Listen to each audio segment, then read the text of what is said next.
going on, beautiful people? Thank you for being here. This is my favorite reptile podcast. I am the host, Ray from Alluring Serpents, and I'm here solo. This is our first episode.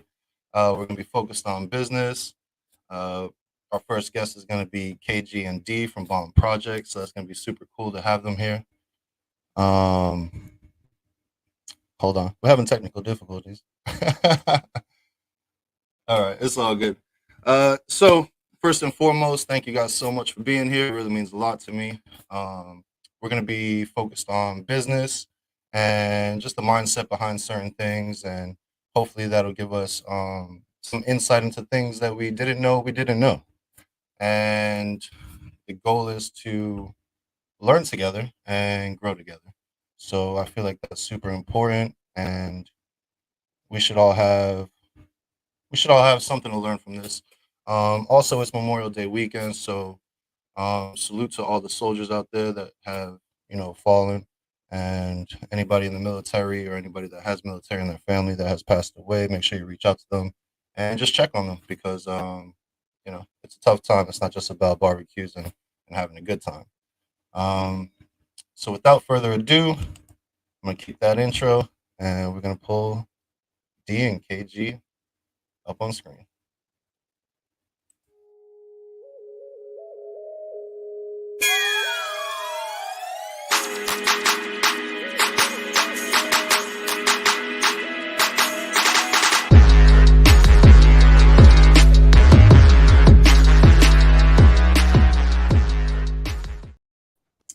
What is up, guys?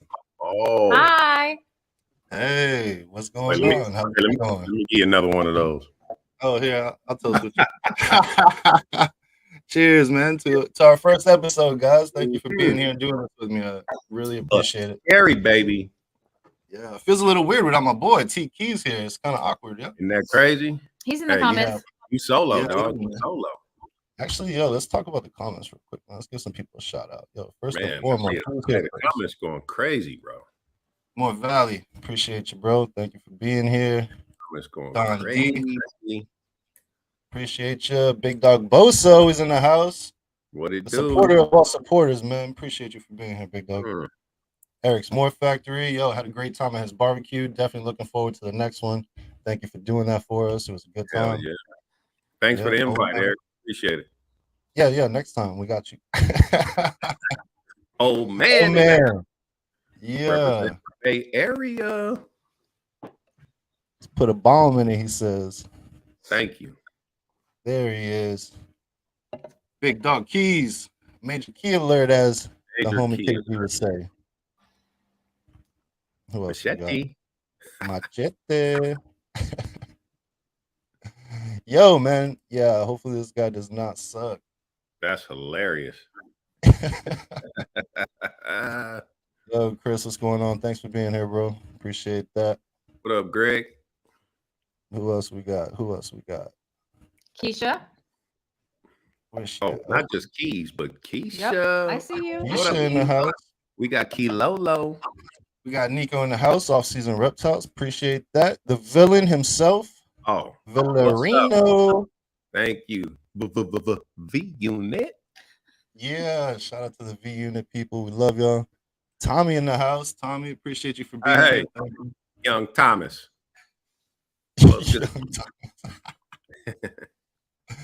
Greg, what's going on, man? Thank you for being here. Johnny from MorphMaster J. I love that name, man. MorphMaster J. So he gotta be old school. Yep. He got man. He's a young blood, bro. Johnny's a man, bro. Nah, he can't be. We got Brock, Morphinary Arts. Appreciate you, Big Dog, for being here. Yes, sir. Let's see. Real quick. Let me see if we can run through everybody else. Creative, you already know. Keisha Keys, the sister. Hey, appreciate you being here. Man. Yeah. So this is what we're gonna do, guys. We're gonna be focused on some business stuff. We're gonna get some of the mundane stuff out for the new people that are here that maybe don't know who D and KG are. So that'd be a lot. Yeah, probably not. You don't live under a rock or not in the reptile industry, right? So tell us who you guys are and where you're from and what you do. That's D. I'm D. That's Kylan. We're KG. KG. Let's keep it simple. Okay. Yeah. Keep it simple. Don't. No governments. No governments. We're from. I'm from Pasadena, and Kylan's from Altadena. Born and raised. Same thing. Same city, basically. Mm-hmm. So y'all got that Cali blood. Okay. And what do you guys do? That's Southern Cali blood. What'd you say? What do you guys do? You mean for a living or for reptiles? For reptiles, of course. That's why we're here, baby. Oh, okay. Well, I mean, We're in a few projects, to say the least. yeah. So you guys are in a few projects of what species? Oh, sorry. Oh, my bad. Okay, so yeah, so we breed designer ball pythons, and we're focusing on recessive genes. And this year, we're working a lot with ultramel. Later on in the year, we'll be working with monsoon, and we have some sunset projects. What else? Obviously, clown. Holy Grail. Yeah. Holy Grails. Yeah, those are nice. That's going to be the major focus this year. Holy Grails. So when did you guys first come across like ball pythons and decide like, hey, this is what we want to do? Well, we decided in 2020. I think Kylan decided, a long time before that. 2019, man, is when I thought, oh, yeah, we could make some money doing this. And El Scario didn't like snakes, scared of snakes. Why would you do that? So all it was her to get on MorphMarket, hit the filters, and see sold. Like, wait a minute, they're selling for that? Are you serious? Yeah, yo, people are shocked when they see the numbers, bro. Hey, bro, she was like, man, the house got small on her. She went down that rabbit hole, man. It's true. I was on the MorphMarket every night for like 6 months. Deep. So when you guys were researching, like whose content did you come across that you kind of connected with? I love this question. I love this. Tell them who your first crush was in ball pythons. Go ahead. You. No. Tell them who your first crush was. Oh, I'm too embarrassed. Nah, don't be. Go on. Give him his props. Give him his flowers. Chris. Huh? We didn't hear you. Chris Hardwood. Yo, Chris Hardwood is the man. That's the man. Yo, listen. All right, she was sending Chris Hardwick videos every day. Yo, he does his thing a little different, and he's a character. Listen, I didn't know anything about anything, so yes, I did send Kylan loads of Chris Hardwick videos and learned a lot. I learned a lot. Yeah, 100%. He puts his content together well. His character is a little interesting and shout out to Chris Hardwick. Yeah, shout out to Chris. 99% of the people doing it now that started, 2019 and up. Yeah, it was all going down the Chris Hardwick hole. Yeah. I started with Brian Barczyk and Granddaddy Herbst, actually, Anthony. Those are the first two that I really came across. Yeah. What about you, Kylan? I started first channel was Barczyk. Okay. And then I'd say probably 3 videos in of watching Barczyk, you got the little suggestions pop up. The next one was Billy from Mutation Creation. Oh, so okay. Big dog. On Billy's video, I watched one video. I was like, man, Billy's spazzing. So I went back on Barczyk's, was watching some more. And then Hardwick came up. Then, let me see. I was on Hardwick for a minute. Then it was, everybody starts hitting. Then Miguel, like his early days, his early videos. Yeah, once you get those first few in there, like the rest of them just trickle down and you start getting everybody's stuff. Yep. Yeah, you start seeing everybody. I think though, because I didn't know anything about anything, I had no problem just calling up anyone and saying, hey, I want to buy a snake. So, I didn't know, buying a snake from Justin or Miguel was any different than buying a snake from, Chris Hardwick. Yeah, well, technically, I mean, it is the same. It's just people celebritize people, so you get these big celebrity personas, and people feel a little weird about reaching out to them, but they're just people like everyone else. So but I didn't know the difference. Like I was like, oh yeah, let's get this snake or whatever, and then all of a sudden I was like, oh, I realized, oh wow, okay, he's a big deal. Oh yeah, that's a big deal. I bought a snake. Yeah. Oh, I didn't know that was a big deal at the time. Yeah, quick little story actually. Keisha did the same thing. She was at a show and she, they walk around with the camera live or whatever, and she came across Billy from MC, and she just started talking to him or whatever, and later on she found out like, yo, that's a big dog, and she was like, oh, I had no idea. Right. What combo did you go ahead? No, go ahead. No, I was just gonna say, man. Yeah, what combo did you guys fall in love with at first? Panda. Yes. It's all about Panda. Bro, this is the 3rd season producing eggs. We still haven't hit a panda. That first, and we thought, okay, well, we'll spend a lot of money just getting this one panda female, like an adult-sized panda breeder. My whole thing was just get one panda female, one panda male. We're gonna make a shit ton of pandas, sell them for 10 Guaranteed G's. Pandas. Hey, 10 G's each. We good. We have yet to make a panda. Have recouped Haven't made a panda yet. nothing from the panda project. Right. Absolutely nothing. Nope. Heartache. Oh man, that's hysterical. So after you guys did a little research and after you figured out that you love pandas first, like when did you think about making it a business? Was it right away? Nah, probably about. How many animals were you in before? About 2.5 months into about 1,000 videos on YouTube. That's when it started clicking, and that snowball started, and then it was over from there. We also realized, I realized we made a lot of mistakes at the beginning, right? So as we all do. We had to realign ourselves, after about 6 months, Yeah. So how many animals did you guys acquire before you decided to pull the trigger? 40 plus. 40 plus animals, and you're like, yeah, we're gonna breeder adult. 40 plus all breeder adults. Breeder adults, and a couple males in there, but that's when we were like, we're just buying like one codon. Like, yeah, you don't know what you don't know, right? It's not gonna get us anywhere. That's what happens when you just watch Chris Hardwood videos. And My bad. We pivot from there. He's trying to hit that the bamboos. Bamboo, baby. Yeah. That's man. Back then too, I think the biggest thing, it wasn't real. Recessives weren't really that big. People were trying to get 7 and 8 codons in one snake. Mm-hmm. So, we on that train too. Shit. Yeah, I was doing the same thing when I first started. I just mashed it together. Pastel, super inchy, super leopard, GHI Mojave's gonna look like. Yeah, that's what I was doing. I would take a 5 gene male and a 5 gene female and be like, oh, I'm gonna try to make a 10 gene banger. I'm gonna get the world's first 10 gener, baby. Yeah. Yo, so did you guys have knowledge about business ownership, or is this your first businesses? Nah, me and D both been self-employed.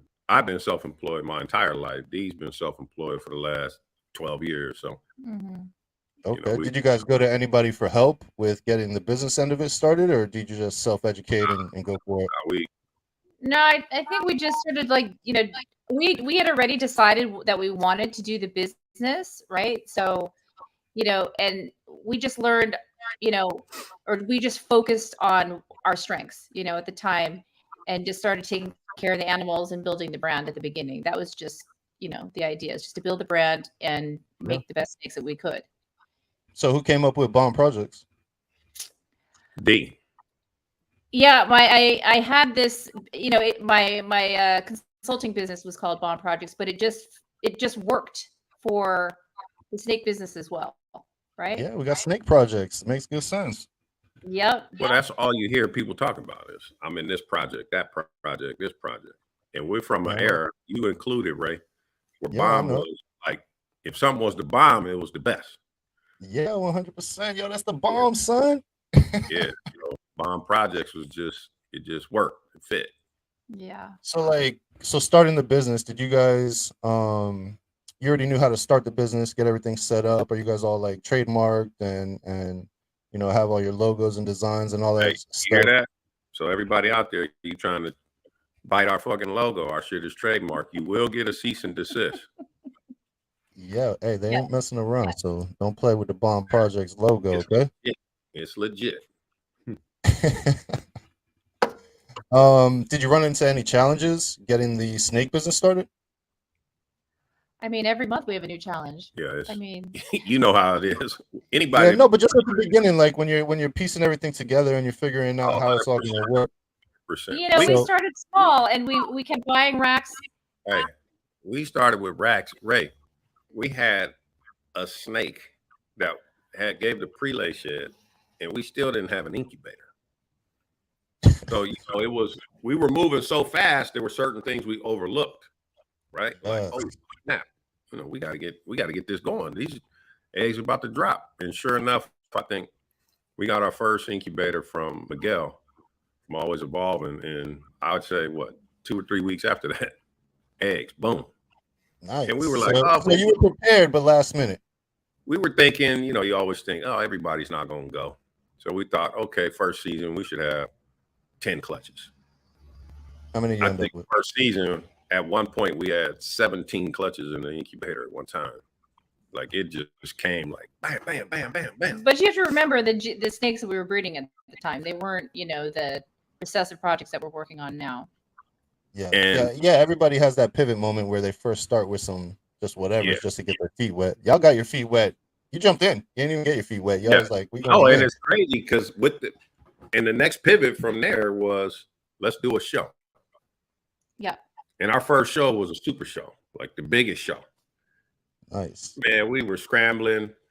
We rushed so much the day of the show to set up. We left the snakes.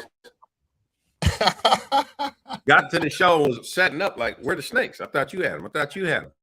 So I had to drive all the way back in traffic, and D's over there like, people walking by like, hey, what's going on? We got nothing.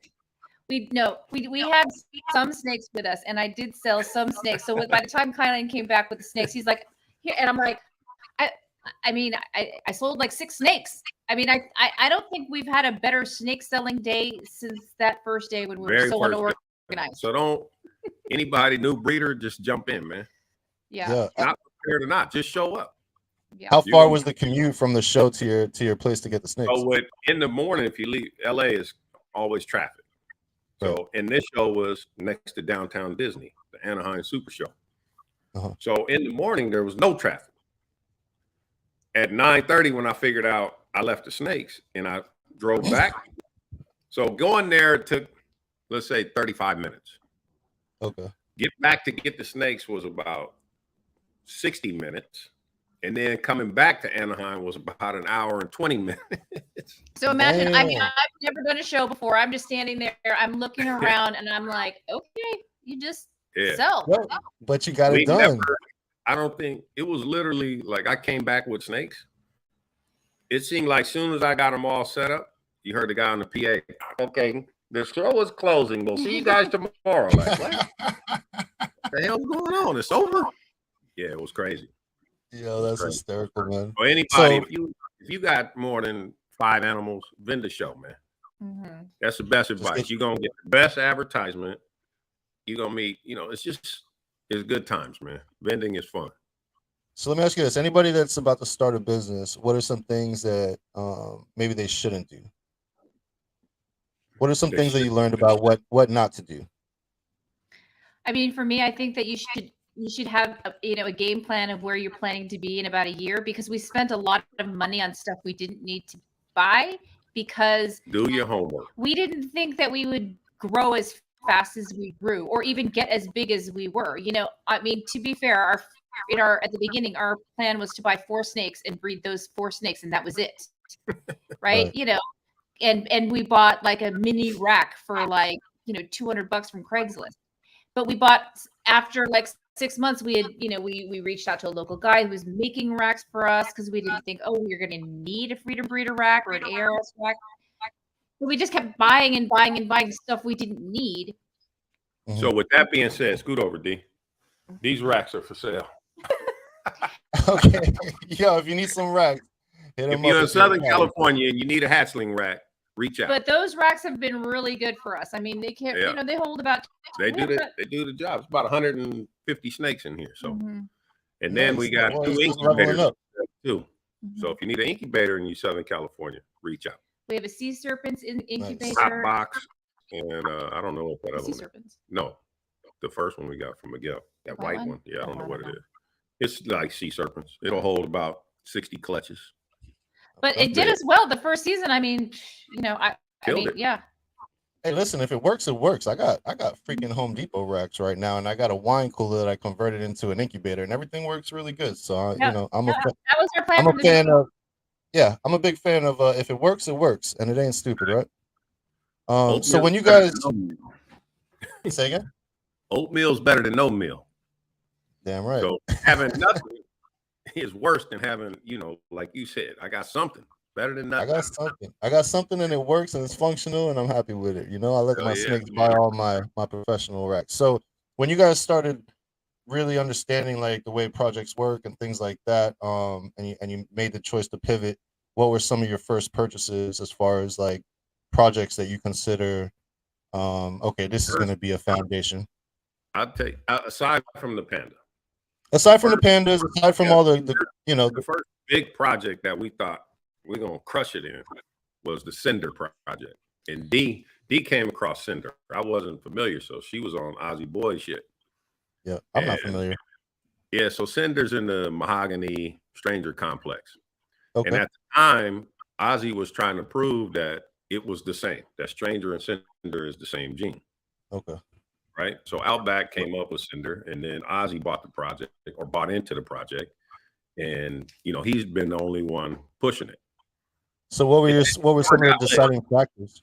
What were some of the deciding factors to get into that project over at you know, back then on the early days, you go into Morph and you see what's for sale. So we getting caught in, oh damn, you can sell a pastel spider Cinder for $9,000. We can make that snake right now. We already have a spider. We got the Cinder. We got the ingredients. The problem that most people run into is you see a lot of things for sale and the price what it is when you need to click the filter and hit sold. Right. So no matter what they're asking for it. Yeah, it was listed at 25, but if you hit sold and none have sold, then it ain't. We also not a lot of people were involved in that project too, so we thought we could be like one of a few, right? Yeah. Yeah.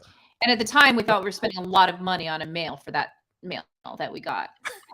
I mean, that's the reason I got into Genetic Stripe Pod project, was because I looked on MorphMarket and sold and for sale. There was just nothing there, and I was like, well, you know, if it's a light project and there ain't too many people in there, let me dip my feet in and see what I could do. And that was smart. You thought that one through. Yeah, man. I was just you know, I wanted to you know, move forward. And right now it's just you and Billy doing G Stripe Pie, so you got a head start. Some other people actually. I started doing a little research, man, because I saw Billy's video about G Stripe Pie not working, and then I started reaching out to other people. There's only literally like a handful of people that got them. Yeah, because I haven't heard of them. Yeah, I have 4 females that are double het, and only one of them went for me last year, and I missed. And this year, I think all 4 of them are building for me. So I'm hoping to have better odds at hitting the double visual, which I think will be dope because I got Banana and Calico in the mix too. What does a G-Stripe pie look like? It just kind of like, it makes the saddles almost like a solid like gold looking color with like a black outline, and then the eye stripes kind of fade into the back. Down the middle. You know what? You would think that there was, but with G-Stripe, there isn't. Nope. So it's like Mojave, how Mojave does pies. I can't think of what that looks like off the top of my head. Mojave doesn't have a stripe; it's just a saddle with like black borders. Okay, yeah, it's like that. It's like a golden saddle with the black borders. Now, I got Calico in the mix, which makes low white pods. So I'm hoping I can make some cool shit with that. And I love low white pods. I don't know about you guys. What about you? No, I can't stand it. Oh, I like it. I hate it. So you hate low white pods? I hate it. What do you like? 50-50? I'm a 60-40 guy. That's about the max. I don't. If it's a low white pie, like it just looks like a ringer. Like just breed het pies. Like that's not even a pie. The whole allure of a pie to me is the white. Yeah, man. You got it. That got to be broken up. Don't show me one little piece of white at the end. Don't show me a champagne. I don't want to see that. I want to know. You get a little white towards the back end right there. Like, yeah, that's a Now, pod. to be fair, we got some inchy pies that are like that. From the top down, they look like a regular snake. Yeah, it looked like just an inchy, right? You see the side, you can see all the white and all that, but yeah, I mean, well, to each their own. I mean, some people like high whites, and I'm like, yeah, some people just want a head cap, like the special pod. The only thing about that is like when you start, stacking genes, like how do you even recognize those 5 codons right? with just the head? It's like you said, you got to remember or know which genes are going to bring pattern back. Calico's going to bring it back. Yep. You know what I mean? You're going to bring it back. Yeah. So now you pivot. If it's a gene you like and it's a low white, now how do I, combine it to add patterns? So, there's ways. Right. And then you try to end up with that 50-50. Hopefully. Yeah. That's the fun of this whole thing, making living art. Hell yeah. And I'm an artist, so you already know I'm all about this, man. Exactly. I ain't going anywhere. So what were some of your marketing strategies like when you guys first started? And what worked out and what didn't work out? D is that's her background. She loves marketing. So she was all about, let's get some apparel, let's get hats, let's get postcards, let's get stickers. I think the idea initially was that for me, I thought, well, I don't really know the reptile world, but I know design and branding.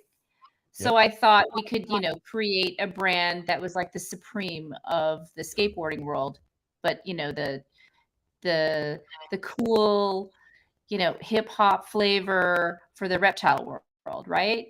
And then I have Kylan, who's like the best salesman on the planet, right? Who's like just knocks it out the park every week, whether it's on Hair Down Fridays or with Jaffe, so people know who we are at this point. Whether it's branding yourself well, you're everywhere. Seeing our t-shirts, our hats, our, whatever. So we're trying to slowly build up this bomb squad. So you guys started really marketing 2.5 years ago, right? Yeah.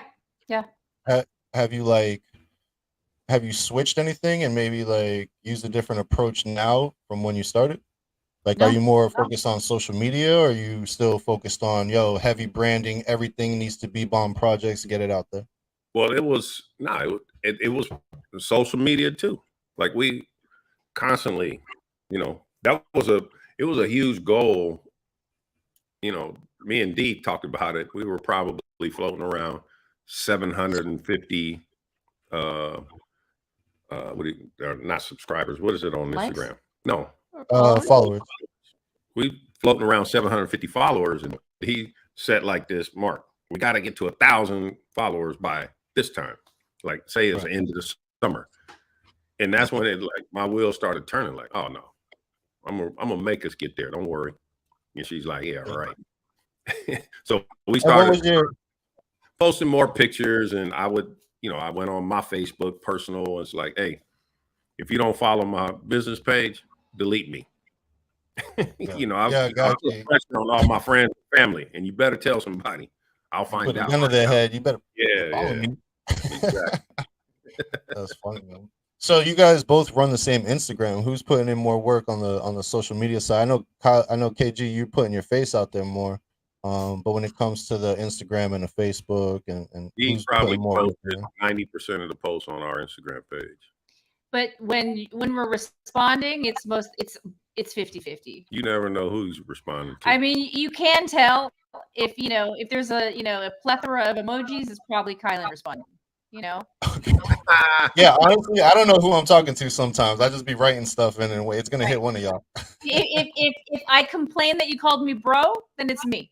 Yeah, that's funny. So how big is your collection now? How many snakes do you guys have now? Including the babies? Yeah, whatever you got there. Including the babies. 500. Including the babies. I'd say it's well over 300. Well over 300. Ooh, we have about 200 here. There's about 120, 150 at the other. It's over 300. It's a lot. We're gonna scale it back though. So yeah, that's a lot. Stay tuned. It'll be a fire sale. Are you both putting in equal time to manage it, or is one of you doing more than the other when it comes to taking care of the animals? Oh no, that's mostly Kylan. He's got a very what's the word? Now here, to be fair, I'm super anal. So I don't want D to do it, and then I do it again. Now we're doing it twice. So I just tell her, don't do it. You one of those, I can't ask you to do it because I'll have to go back and do it again because you don't do it to my expectation. You didn't, maybe I'll need 7 flakes on the tub. I need 13 cocoa before the water and 63 behind it. Like, you're not listening. You trying to eyeball it. When he's out of town, guess what happens? I take care of him. It's no problem. Clean the rats, and guess what? They're happy. He's doing you. He's doing you a favor though, D. Because oh no, trust me. But, tedious work. No, I know it's a very tedious, but I do clean up a lot of these snakes around here. Maybe, once a week, clean all the bins. Okay, well that's not bad. She's participating. Oh man, that's the eye. You gotta be careful with that eye. Hurt somebody. And feeding. I do enjoy feeding. I enjoy feeding more than I do cleaning. She like all the fast shit. Whatever is the quickest to do, that's what D want to do. Yeah, get it done. Oh, that feeding and fly through that. Oh, I saw a lot of shit. You need to change that. Hey, check to see if the snakes ate. So how many breeder females do you guys have right now? I'd say 120. 120 breeder females. Nice, man. Yeah. And how many clutches you think you'll get from that? No, we're not breeding everybody. So we should go over 50 clutches this year. Oh, okay. You're gonna keep it down, hold everything. Yeah. Well, we have yet to make 50 clutches, so I mean, this should be the biggest year. Listen, that's a lot. That's like 300 babies, ain't it? Yeah. That's 300 probably more triple and quadruple heads. And we've been pretty. So you're holding most of it back. We've been pretty blessed. Our average clutch size is 7, so it ain't like we hitting four eggs. So nice. A lot of damn. Hey, that's beneficial when it comes to the triples and quad heads and all that. Right? Yeah. So to be fair, to have over 300 snakes, it seems like holy crap. I'd say 150 of those are holdbacks. Stuff we produced and held it back. Yeah. And there's a lot of stuff, there's projects we got triple recessive projects where I didn't sell nothing for sale. So, listen, I learned my lesson with my double heads. I made a 6.4 double head genetic stripe pods, and I was like, I don't need all these males, right? So I sold 4 of the males and kept 2 back, and one of them ended up passing on me, and now I got 1 left. And I'm like, oh shit! Right. If anything happens, I gotta hit up the people I sold to. Like, hey, can I borrow your snake? That's a big thing too. Is and I would hear, because I watch Miguel all the time and talk to him, and he's always stressing, make sure you got a male. Make sure you got a male. So last season, we didn't breed a lot of snakes because we were waiting on a particular male. Yeah. So that can screw you. Yeah, 100%, man. And like, sure. I didn't even think about it like that. I didn't think about like, oh, well, what if one doesn't want to breed? What if one doesn't want to eat and it doesn't grow fast enough? Yeah. Right? What if one ends up passing away on some just weird shit that happened? Exactly.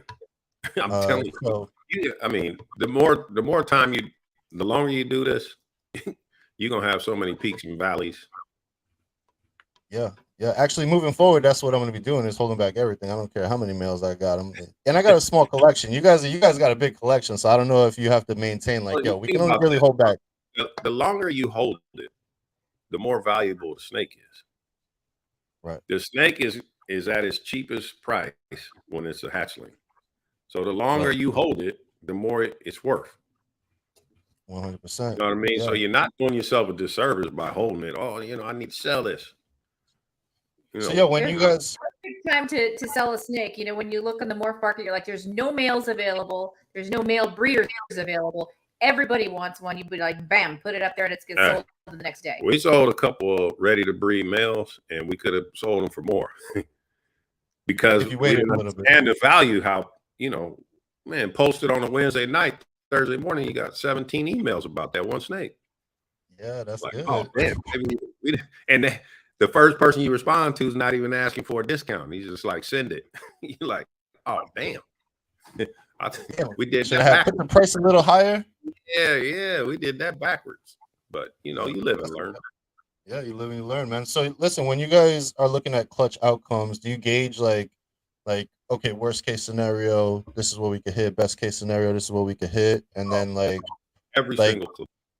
Do you also gauge like what the potential revenue from those specific combos are?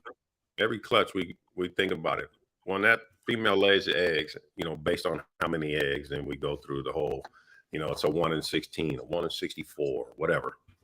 If we hit the absolute best, the all gener, could potentially be worth this. Or if it's a male, we'll keep it. If it's a female, every clutch you're thinking, every pairing we do, I want to hold back at least one snake from that pairing to upgrade one of the parents or, advance us in that project. So right. As long as you hit the odds, right? Yeah, that's what I'm saying. So if we miss the odds, what's the next best snake we're going to keep or, whatever. So. Yeah. Have you guys established relationships with any like retail stores for wholesale? No, like on things? No. Everything's out to the. Yeah, we need to. Just in case, because like if you end up with some pastels. Yeah, we're always about what show is up. So there's been opportunities we could have wholesale some snakes, but we're like, well, those sell good at shows, so just keep it. Oh, okay. So yeah, that's the benefit of doing shows. Even if you're brand new to it, is that you have your those wholesale snakes that you would sell to the retail shop for $20. If you're selling a first time buyer a snake for $50, $75, he's happy as hell.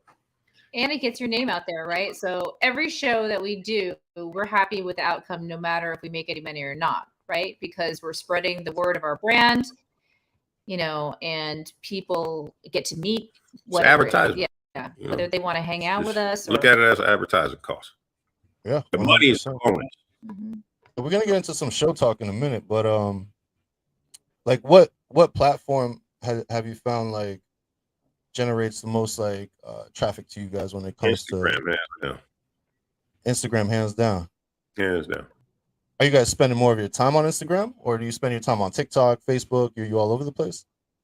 I mean, the only place that we're doing anything really is on Instagram. It does feed straight into our Facebook, so every post goes into our Facebook account. But I am scrolling through our Facebook messages, once a day, but I'm definitely not checking it like we're checking on Instagram for sure, and we're not pushing for it either. Yeah, I'm not gonna lie. I have a Facebook, but I don't really put too much time into that, and I have like mad messages that I haven't even opened yet. So I apologize to anybody that sends me messages on Facebook. Right. The thing is, there's a huge market for sales on Facebook. Like I think like the Europeans mostly actually do all of their, they showcase all of their snakes on Facebook, and they sell a lot that way too. Yeah, you guys hear about that new platform? Billy's got. Yeah, Billy's stuff. It's Herp Social. Herp Social. Oh, yeah. No. Yeah. So basically, it's like Instagram and Facebook combined, but without like the communist censorship. Yeah, no restriction. That name is a little funny. Herp Social. I'm guessing some people would be like, I don't want herpes. Yeah, it's where all the people with herpes come. Come hang out. Nah, but dirty. Pretty cool because you can sell animals there, and you can post prices, and you can actually, I think they actually have like a sales area where like you can just post all your stuff. Yeah, for sure. Yeah, like a marketplace for reptiles. It's a great concept, and I like you guys jumping on that. It's not censored. Oh yeah. This is the first I've heard of it, so Yeah. Okay. We'll talk about they just rolled it out, and I think they're adding like 150 people a day right now, so that the thing doesn't crash. But I have the early access link, so I'll send it to you guys, and y'all can jump on. We got it. Oh, you got it already. All right, cool. Yeah, he sent it. We just haven't linked it up. So I tried to do it from the phone, but it wouldn't do it. So he said you got to do it from the computer. Yeah, I was doing it from my phone, man. It's a pain, but eventually they'll have an app and all that stuff. So I'm actually excited for that. Yeah. Did you guys reach out to anybody about like vending advice? Did you get advice from anybody about vending, or you just like, fuck it, man? We did not know shit. We just were like, oh, there's a show coming up. Let's go. We didn't know anyone. We literally knew no one. And at that first show, that's when we met the guys at Ball Python Shed. We met Troy. Who else? We met Antoine. That's how we met everyone at the beginning, was just to show up at the show.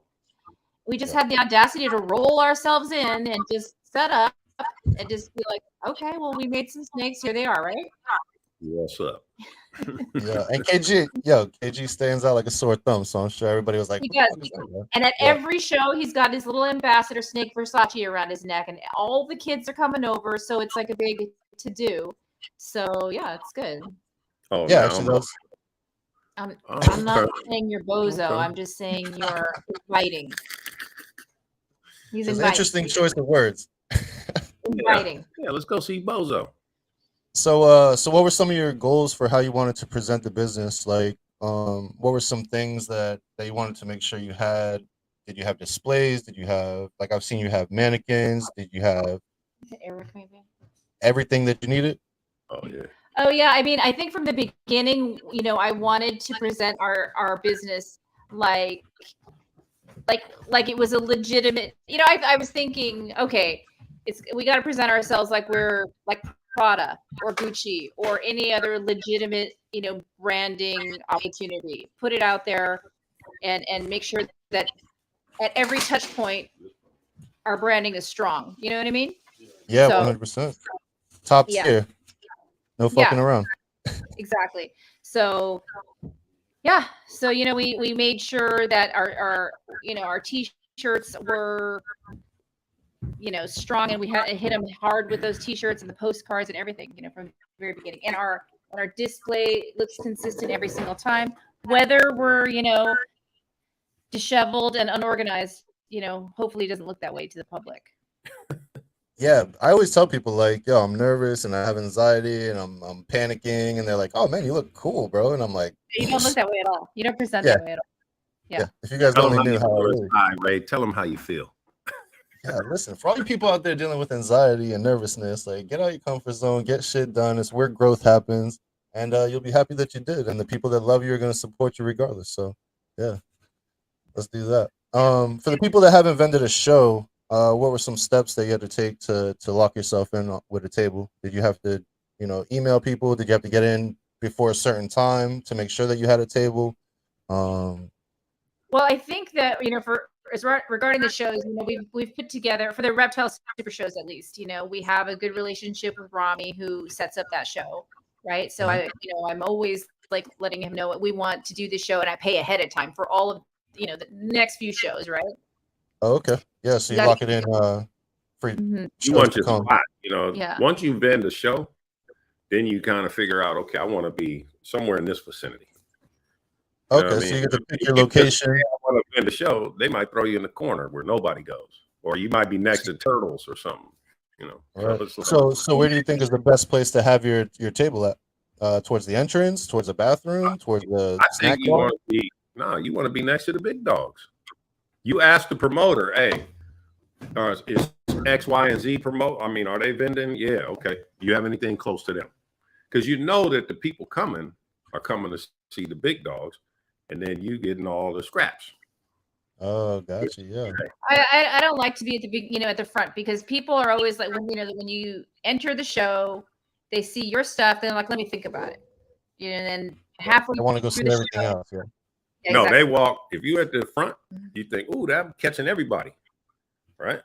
But you always see them leaving with snake bags, but none of yours, because they went to the back, and then once they hit all the way to the back, they start working their way up, and they stop by all those booths on the way back out. And that's big facts, man. Actually, every time I go to a show, they get to the front right away. I take a quick glance at the first couple tables, and then I go through the motions of weaving in and out of all the aisles. And have you ever bought anything from that guy at the front? Exactly. No, I haven't. But also, they never grabbed my attention. Right. They never grabbed my attention. So when you guys are at a show, Are you, you know, I don't think you guys are the type to just be sitting there waiting for people to walk up to your shit. You're standing up, you're talking to people, right? What does that look like? I'm out in front of the booth with a snake on my neck. So, you know, I'm capturing non-breeders right off the rip. Yeah, and You you're know, big as hell. Can't miss oh you. my God, you know, it's mostly families and stuff. Well, he's got a snake. You know, they can take the picture and all that. I think what's also, you know, important to remember is that even if somebody doesn't buy a snake from you at that show, they'll come back and they'll buy a snake from you at the next show or the next show. I mean, we did Pomona, Anaheim a few times, and then we vended in Las Vegas, and people were like, "Hey, I came to see you because you know that thing. We want to buy a snake from you now." And like, that was 6 months ago. Okay, you know, Yeah, it's pretty cool. Yeah, you know, and yeah, it happened a few times. building relationships. Yeah, it's not always about the immediate sale. It's about building those relationships with people that you get to know. People they like. Yeah. Yes, 100%. So how many shows have you guys done in total? 5, 6, maybe. Okay. Yeah. So 2 Anaheim, 3 Pomonas, and the Las Vegas show. You need to make sure you also get a seller's permit. So you got to get a seller's permit, which is really easy, right? So you get the seller's permit, you sign up for the show, you get your displays. And you know what I have? I've got this legit long list of inventory that we need to bring now. Since that first time we forgot those snakes. That's have a checklist. That checklist? Clients always like, where's the list? Where's the list? Where's the list? Right? That list is legit. And every time we do a show, things change from the list. We're like, we no longer need to do that. We need to do this, add that, you know. What are a couple things that you think people look over that they need to bring to shows? Your snakes. Well, besides the snakes, you're gonna need. I think you need to bring. Doesn't get any more important than that. How do you overlook that? Excitement and nervousness. That's what I'm saying. You going to vend snakes, but if we had a checklist, we would have.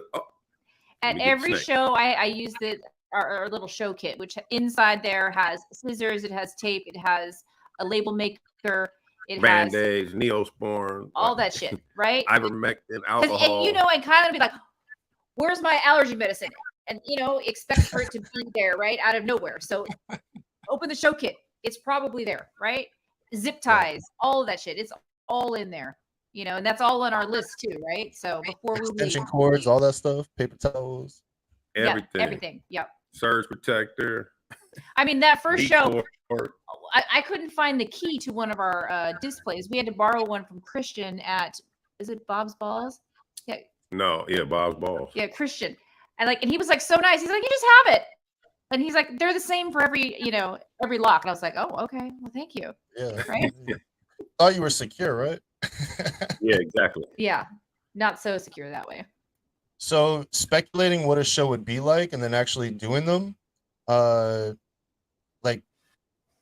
are some differences from what you thought it was going to be like and what it actually you heap so much pressure on a show, right? You so nervous, like you said, that anxiety versus when you're actually submerged in it, it goes by so quick. You know, you're like, damn, that was crazy. It's not nothing what you anticipate. It's funny when we first started, you know, in 2020, I was like, are we gonna have to do those shows too, right? Now it's like there's a show in Denver. Exactly. There's a show in Ohio. And he's like, and I'm like, I booked some tickets, right? Like, I mean, I want to go to every show. It's literally like our social event, right? So have you met him in person? Not yet. Okay. So that's Daytona. Okay. So we're going to Daytona, the whole right? Florida crew. Yeah. Right. So it's going to be thick. We're going to have a good time. Exactly. Yeah. But, you know, so we meet everyone that we've been seeing online or meeting random new people who end up being great contacts and friends. It's awesome. Yeah, it's amazing actually. I want to go eventually at some point, not even to vend, just to attend. I want to do obviously I want to do Tinley October. Daytona is my backyard, so automatically I got to do that. The Anaheim and then the Arlington. And I figure those are the 4 biggest shows in the country, right? No?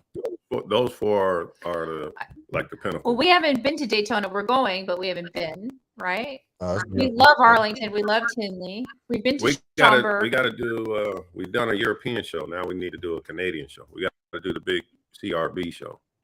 Yeah, that's gonna be dope. Yeah. So you guys have vended. What's the furthest that you guys have vended though at a show? Las Vegas, is that the furthest that you've gone? Yeah, Las Vegas. Do you guys see yourselves like vending shows at Anaheim? I mean, not Anaheim, Arlington or Tinley, or like that's a long ride because you got to bring your animals. So you guys have got to drive, right? Yeah, we've been making, we have so many connections with breeders that, our intention is once we start making the animals that we want to sell consistently, we'll have displays, whether it's in Arlington, we'll have them at Tinley and maybe Daytona. Right. Just have the setup already there waiting for you guys, and all you have to do is ship the animals. Exactly. Basically have, a 3-tier rack. We're not going to bring 100 animals, especially to Tinley. That's like the Super Bowls. So, you only bring the creme de la creme. Top of the top shelf, baby. Top. You see me in Anaheim, you can catch a spider. Yeah, that's what it is. Catch a spider. So the shows that you're looking forward to vending would be like Arlington and a Tinley eventually. Yeah, for sure. Mm-hmm. Have you guys always left a show in the green, or have you left any shows in the red? We have. Nice, man. That's awesome, bro. You said once you start working with higher snakes, you said, D, right? So what recessives are you guys? When we're consistently selling the snakes that we want to sell, that's what I mean. Okay, right? Gotcha. We're not traveling to Tinley to sell bananas and calicos, right? So we want it. No pastel enchies. We're gonna pass on that. Yeah. Oh, okay. I have pastel and enchi, but it's gonna be Desert Ghost Clown Pie on top. So. Hell yeah, that's that shit we do like. So speaking of Desert Ghost Clown Pies, how many different recessives are you guys working with? I think 11. I'll tell you, it's easier to name the ones we don't have. We don't have Monarch, and we don't have Tri-Stripe. G-Stripe either. No, we got G-Stripe. One or? We got G-Stripe. Okay. We don't have Tri-Stripe and Monarch. I think we got every other recessive there is. I'm pretty sure. You got Zebra? No. Oh, no, we don't have that. Zebra. We know Zebra. The Zebra. Yeah. Zebra. We don't have a Enchi. So I know a lot of projects like overlap each other, right? So you might have a Clown DG and then you might have Pi DG. But how many snakes per project do you think you have? Minimum. Like what is a comfortable number that you guys want to have per project? 2.6. A 2.6? Yeah. You got your main male, a backup male, and then at least 4 breeders or 6 breeders, somewhere in there, 4 to 6. Different codons, stuff like that. Right. Or if you can't have a codon, just start with something. One of the snakes, either the male or the female, is gonna have the codons. Gotta have codons in one of them. Yeah, 100%. I agree with you. I see a lot of people doing just like base, so you might just see like a DG clown. But I feel like it's important maybe to get some kind of codons in there, so that way you're a little ahead of the game. DG confusion clown, hell yeah. Maybe. So what are some goals for bomb projects in like 5-10 years? 5 years? Have a quad visual on the ground. Quad visual on the ground. Quad visual. 10 years. 10 years. Twinkling my toes in some white sand, playing golf all day. Okay. What about you, D? What's that look like? For me, I think that, in 5 years, I want, people outside of the reptile world to know and covet the Bomb Projects brand. Right.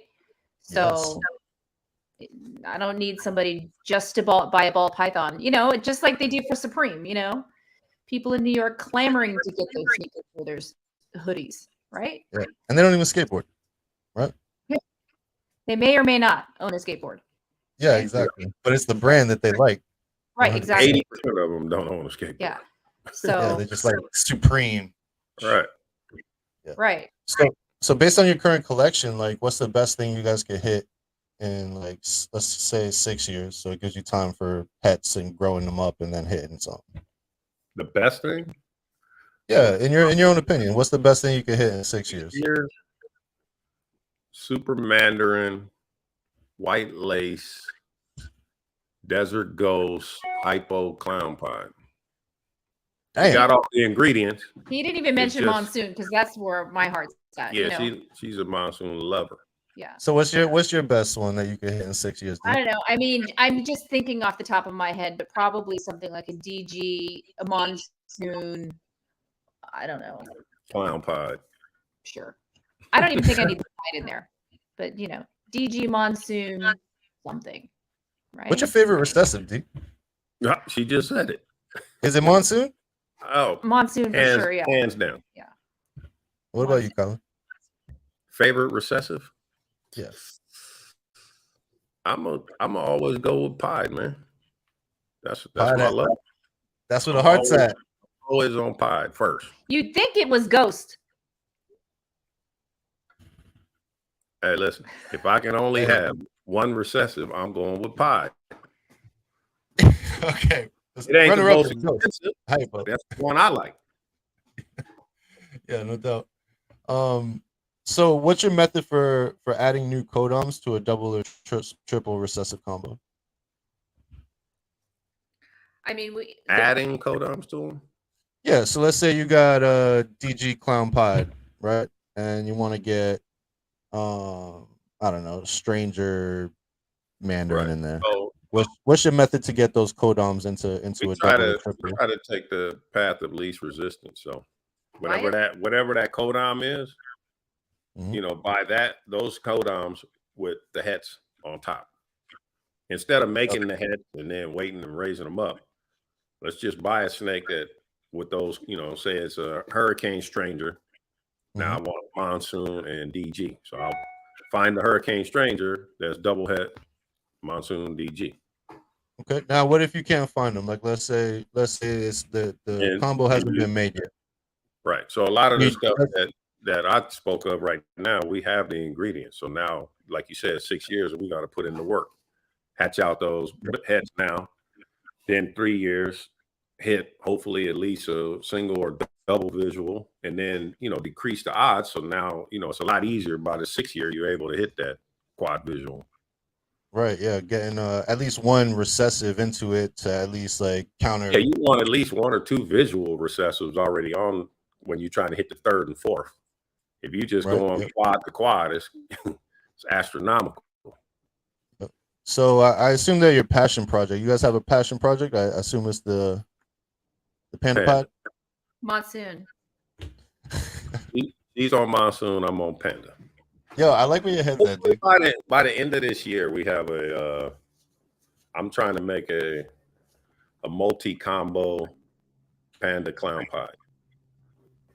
Panda Clown Pod. I don't know what that's going to look like. I don't know if you can see the pattern. But I was just gonna say, do you think you can see the pattern with the? We're gonna find out though. Yeah? I don't know, but what I can tell you with the ingredients, if I hit a Panda, I'll know it's a banger.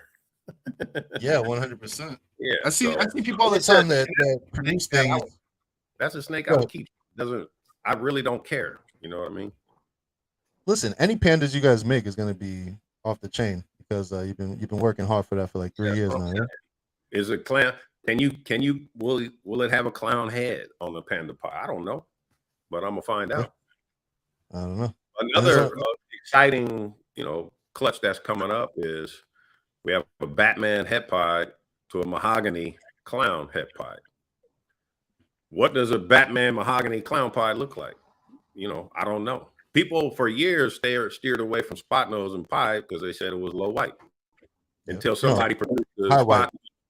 Yeah, no, somebody produced a high white, and then somebody produced a spot nose clown pod that was like 50-50 pattern. People like, whoa, well, maybe it can work. So I don't know. Yeah, I'm noticing there's a lot of things that people say and people kind of like lean hard on it, but it's not always true. No. But see, they could be telling you the heck because they're trying to hit it. Right. Yeah, that's there's some shady people. That's a deterrent. You know what I mean? Like, oh, that's not gonna work. Don't do that. And they're in the background trying to do it. So, you know, find the genes that you like and make them better. That's what I say. 100%. So besides like the obvious like spider and caramel albino, are there any genes that you guys look to stay away from? I like spider. We have spider. We like spider. I don't steer away from spider. They sell well at the shows. They're beautiful. I love them. I got one. It's the #1 show snake. You can't get a prettier snake for the money. So somebody who's entering the hobby or a kid that wants to come by, that's the first snake they point to on the case is the spider combo. Yeah, that's what got me back in. And then when you tell them, oh, that's only 150, oh my God. I can't believe it. What are you gonna say, D? We haven't had a problem with the wobble either. The spiders in our collection have been, they don't have vertigo. No. I heard if you cook them at lower temps, that helps with that. I'm not really sure if that's facts or not, but word on the street. We cooked them all at the same temp. We had them at 89 degrees. No problem. Okay. So if there is a gene out there that you do want to stay away from, what would it be? That I would want to stay away from? Yeah, just something that you just like, I'm just not gonna fuck with that. I don't think there is. I think there's a place for all of them. The thing is that we're pretty versed in the genes that we're working with. I feel like we just have to learn a whole, another vocabulary, understanding that the genes and how they look when they are, they appear, these newborns, when they're covered in recessive and dominant genes. It's like so hard to tell all this stuff. Sometimes, yeah, it's a whole nother language, like you said. I love it. That's what I love most about it, is that it consistent mental stimulation, because there's not enough. We can never learn all of it, right? No. Yeah. Your grandbabies won't reach the pinnacle of combo possibilities. Like, it's endless. Yeah, 100%. Is there a gene that you feel like you're good at identifying? D, what gene can you identify just right off the rip? Somebody Cinder. showed it to you. I like Cinder. I feel like I can always, judge a Cinder. Although, what does that do, D? What does it do to the snake? I don't know anything about it, so you're gonna have to educate me. Do we have any here? No. Oh, we have them all at the Reptile house. Cinder is, it's in that mahogany stranger complex. So in the single form, they look pretty identical. Okay. So is it? Does it when it's in combos? Is it color? Is it pattern? Is it head stamp? It's like dark. It's just super dark and the alien, like floating alien heads. Yeah. You don't have a classic style alien head. Very graphic. Just like what you would think a chocolate mahogany stranger dark like that. Yeah. It's in that complex. I like spot nose too. Spot nose is good. Spot nose, leopard. What could you identify? Absolutely. Unequivocally, somebody pulled it out. You can say Monsoon. I would have to say spider. Aside from the obvious, that's a codon. Yeah. I mean, obviously. Oh, the spider for sure. Yeah, spider for sure. Yeah, you know a spider when you see it. And a pastel. Nah. Pastel's there's Desert Ghost combos. Yeah. Yep. Without pastel, but Desert Ghost blushes the head out and still brightens it up. So you would think, oh, that's got pastel, and it doesn't. So I think spider, without a doubt. Shout out to Brock from Orphanary Arts. He loves pastel. He don't love pastel, but there's a how place much time for you guys pastel, man. I'm telling you. There is a place for pastel. I be telling them that, man. Like, look at this pastel, man. I posted a non-pastel DG stranger next to a pastel DG stranger.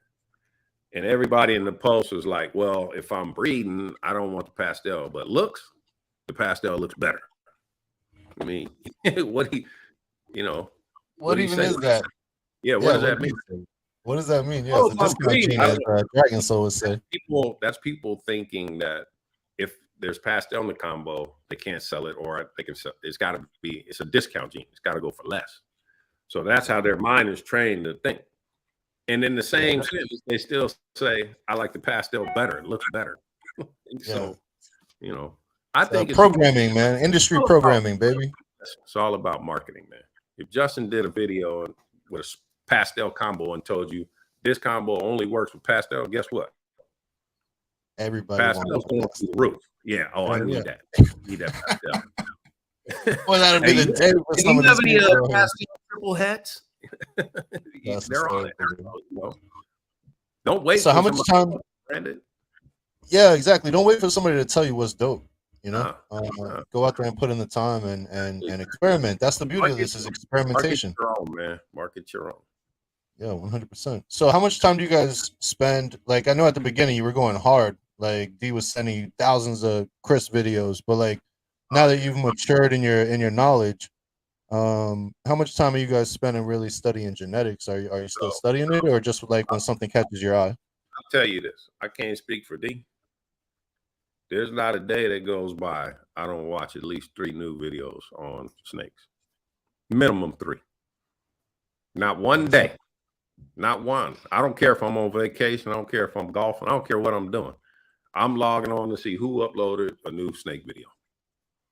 Nice. Yeah, I'm doing the same thing. What about you, D? You still going hard in the paint? Absolutely not. No.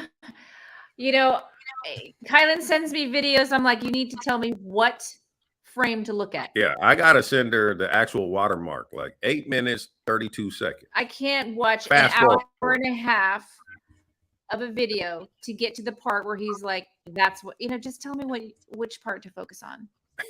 I got ADD. I can't be watching an hour and a half long video just to learn about something that he could just as well tell me about. Yeah.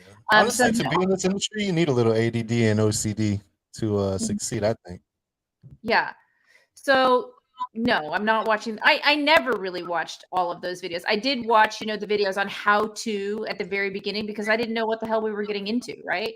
So, you know, I watched a lot of videos on whether this rack was better than this rack, whether the, you know, doing this or whatever. So I think we've dialed ourselves in as far as that is concerned. Yeah, you feel like you have a good foundation of knowledge. No. Of, you know, of husbandry for sure. Yeah. Yes. Are you guys working with any new genes that are extremely rare for people to have right now? Like anything new in the rec that people don't have access to right now? I think that our LC Black Magic project is pretty good. I mean, there are other people obviously in Europe who have it. We know maybe of 1 or 2 breeders in the States who also have it, but you know, I'll tell you this. We're way ahead of anybody who's got it. Yeah, we have it with Ultramel. We've got it with Clown, Pied, you know, so. Nice. That's fucking awesome. So what goals do you like want to accomplish with it before you like release it out to everybody? Oh, we'll release some this year for sure.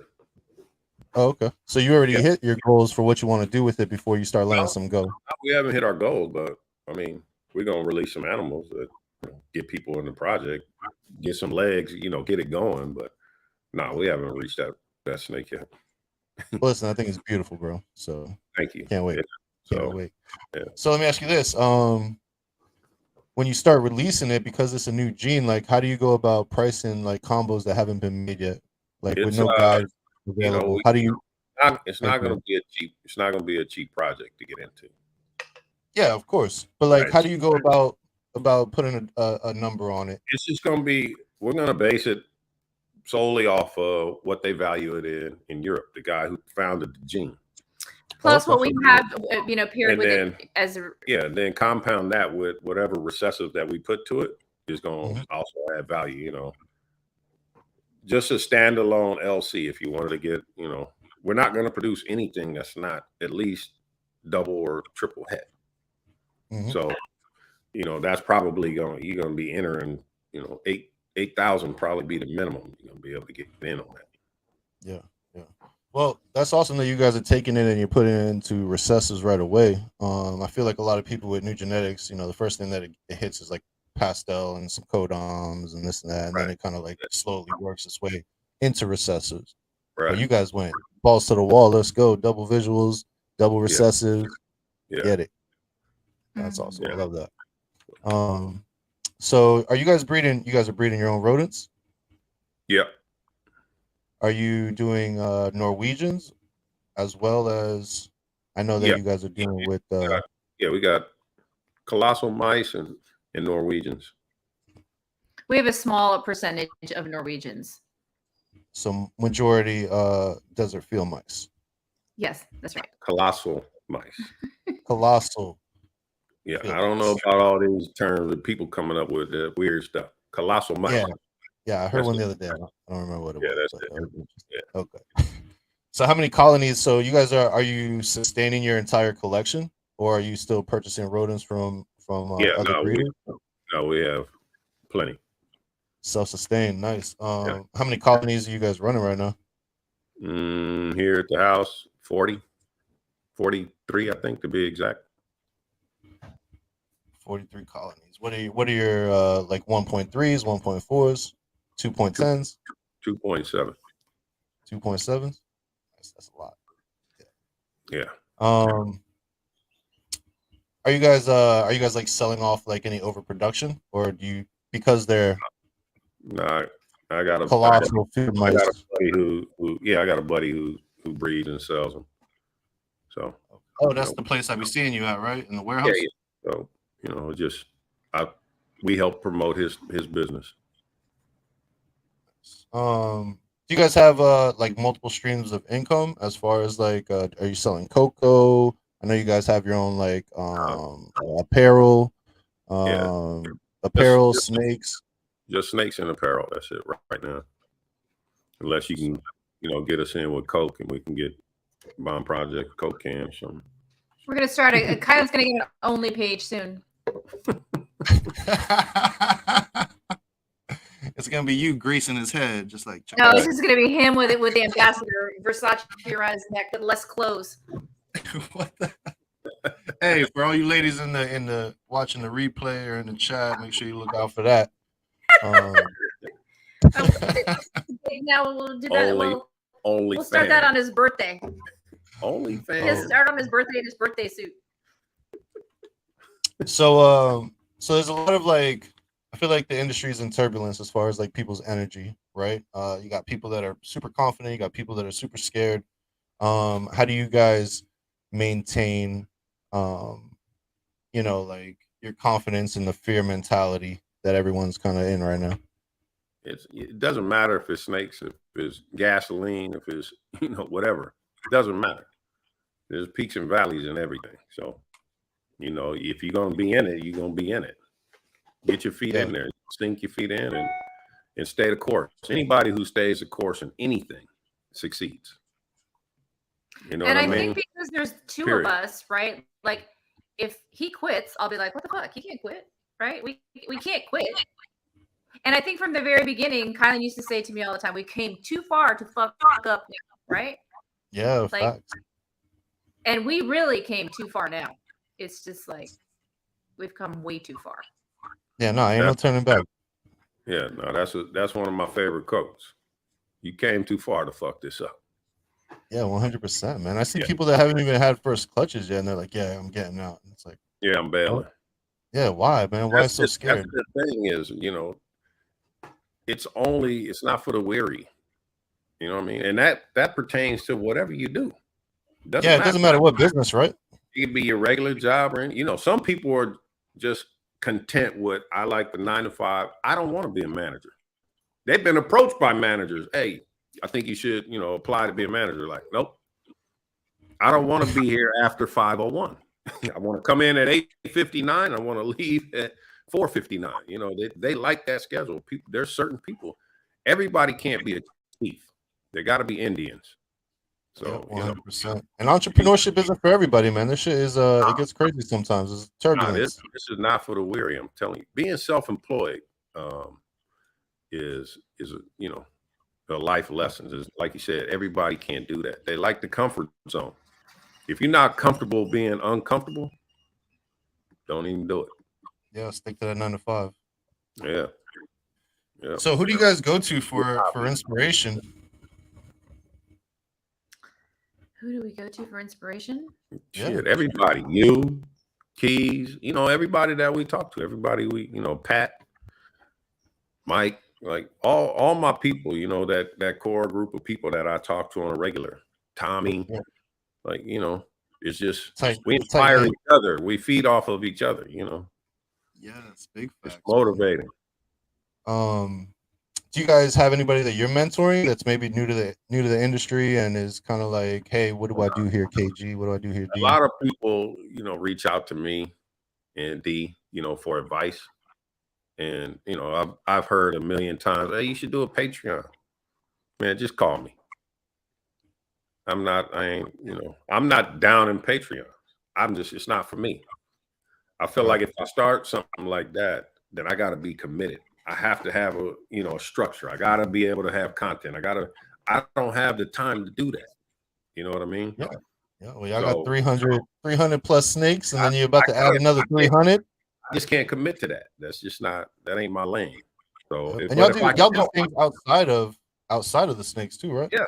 Yeah. So if I can help, call me. I'm gonna help you. I'll talk you through it, but I just don't have the time to do that. It's a big commitment. You're obligated, exactly. And you guys got families, and you got other business things that you're doing. Like time is precious, man. Yes, exactly. You can't get it back. So if I'm gonna do that, I want to be 100% committed, and I can't give that right now. So when you guys first started, 2.5 months in, you started the business and you're like, okay, we're going to take it serious. What did success look like to you then? And has that changed any since you've been in for a few years? Yeah. At the beginning, we wanted to make a panda. Right. That was success. That was the success. And, we need pandas. Yeah. Sell a snake for 10 grand. That was success. Oh, we also wanted to make urban camos. We wanted to make 2 of the snakes that come out with the most deformities we wanted to make. Yeah. Like urban camos, pandas. Committed. We've yet to make either one, right? Well, we produced one urban camo, but he was so severely kinked. Yeah. Oh man, that sucks, bro. So you made it and it just didn't make it. Yep. Nah, we had to put it down. It wasn't gonna be able to eat. Like his neck was like fused sideways. Man, that's horrible, bro. And the pattern was a perfect urban camo, but just didn't work out. Are you guys so you're obviously still working on those 2 projects to get those. Listen, we ain't quitting. We came too far. We gonna produce. Don't worry. We might produce a few of them and be done with it, but we're gonna figure it out. But with the panda, I've approached it in a different way now, right? I've figured out what are the genes that I need to put together that also create black. Mm-hmm. Right. So now we have those ingredients. I'm trying to set out to make the perfect panda. It doesn't kink. You don't need an incubated low. None of those problems. Just the perfect panda. You want a black and white snake? Here it is. Boom. Yeah. So it doesn't have to be the exact panda. Exactly. So now it's not a super black pastel panda pie. It's not going to be that. Now it might take me 4 or 5 genes to. It might be the black magic. We don't know. Exactly. So damn, real shit. Yeah. The new black panda. And the LC Black Magic super form is black, but iridescent black. It's nice. But it retains pattern too. So I think it's going to be a better panda. So we'll see. Damn, that's exciting, man. Yeah. Super LC pod. Let's go. The new panda. I like that. New panda. Maybe. The perfect panda. The perfect panda. I'm all about the black and white, man. You see me. I'm always black and white everything. Yeah. Mm-hmm. Yeah. Black and white everything. So I'm excited for you guys, and I'm excited to see that. Definitely 100%. I'm black and white. I'm Puerto Rican and white. I'm kind of close, right? Yeah. I'm gravitating to the black and white all day. So what are some habits that attribute to your success? That's a question for both of you. What are some things that you attribute to your success, some habits that you have? My habit that probably contributes the most is just being anal retentive. The attention to detail, whatever I do. I'm like a perfectionist to a fault sometimes. Yeah, that's a good thing. Except for the people that you work with, because then they got to deal with that, right? Oh. Knock, knock. D, what about you? You got some? I think also, his tenacity and his work ethic. He works fucking hard, and he does it. Like, to me, I'm like, are we done yet? No, we're not done. We're not done until we're done. It's like he works. He's doing this all the time, right? For me, I'm like not doing this all the time. I can't do this all the time.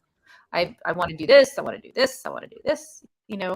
So Yeah, if anybody's paying attention to bond projects, we know KG is like that's the dude right there, the workaholic right there. But yeah, but for me, it's just about like, I don't care who it is. I'll call them and buy a snake or ask them about a snake, right? And make it happen, whether it's in the Netherlands or in fucking the UK, where they're like, we can't ship a snake to you. I'm like, well, we'll get that snake anyway, and we have. It's like you just push and you push and you push, and it happens. She found somebody to Uber the snake to DDI so it can get it shipped over.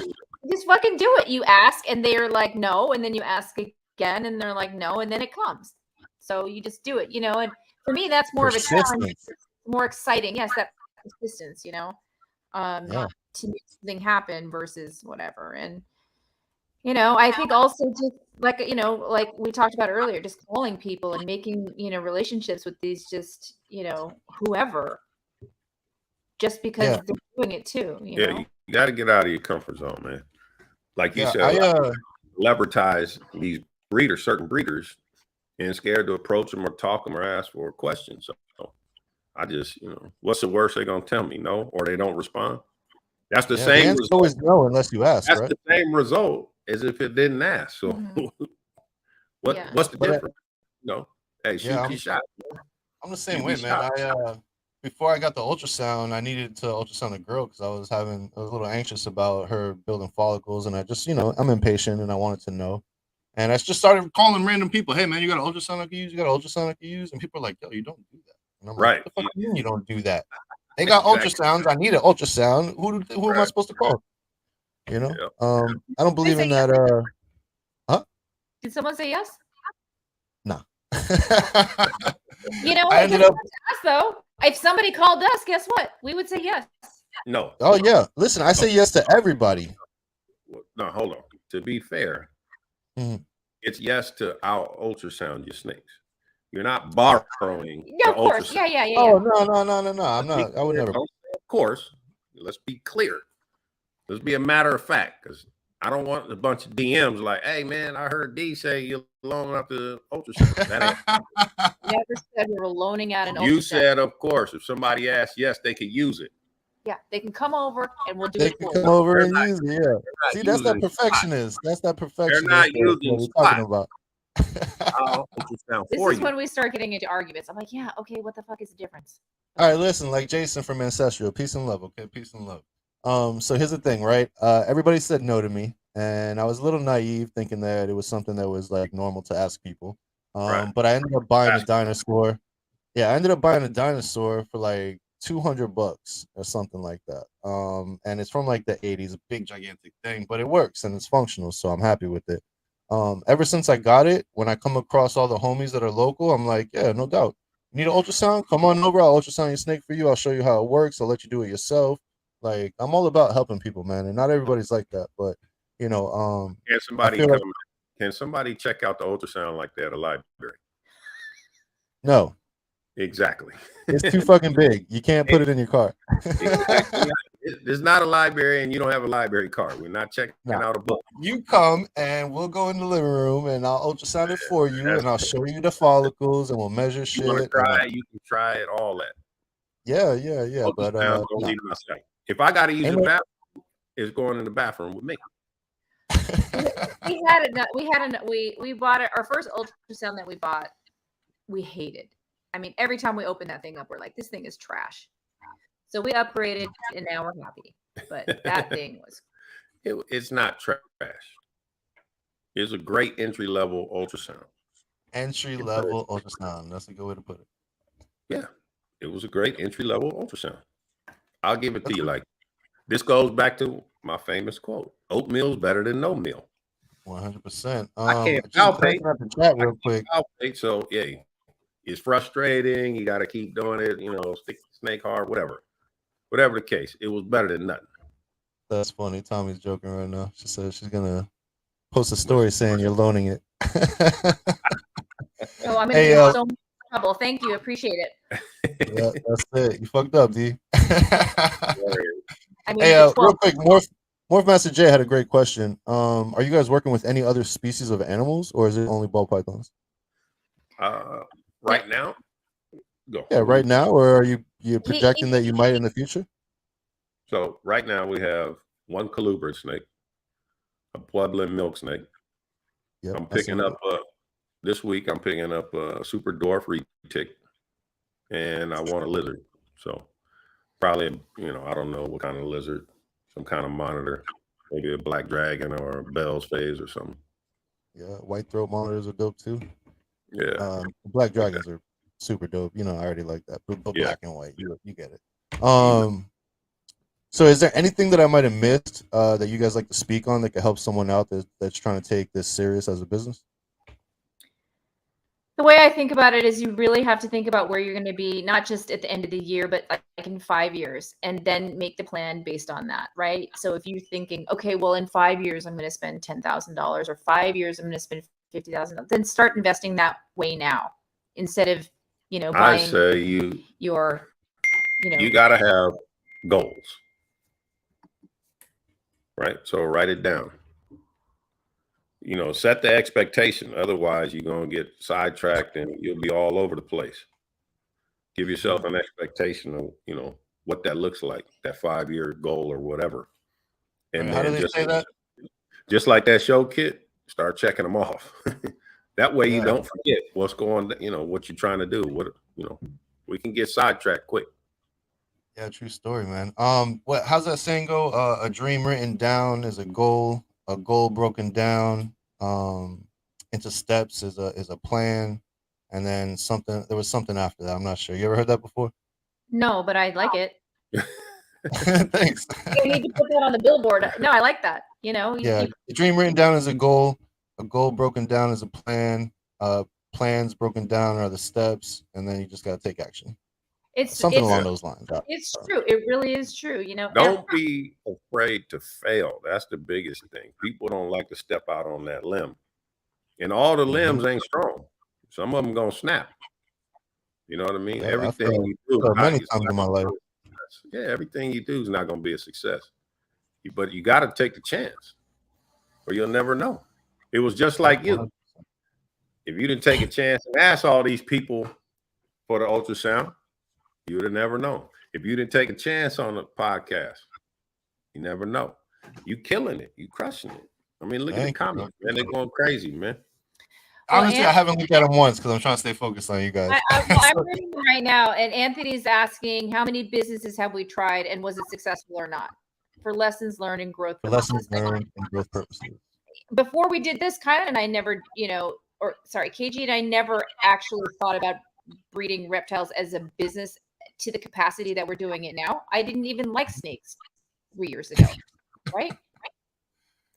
Yeah. So you got to take a chance, man. Yeah, that's all I can tell you. You know what I mean? Yeah. Growth doesn't happen in the comfort zone, guys. Are you paying attention? You have 100%. To be comfortable with being uncomfortable. And you also have to be comfortable working your ass off.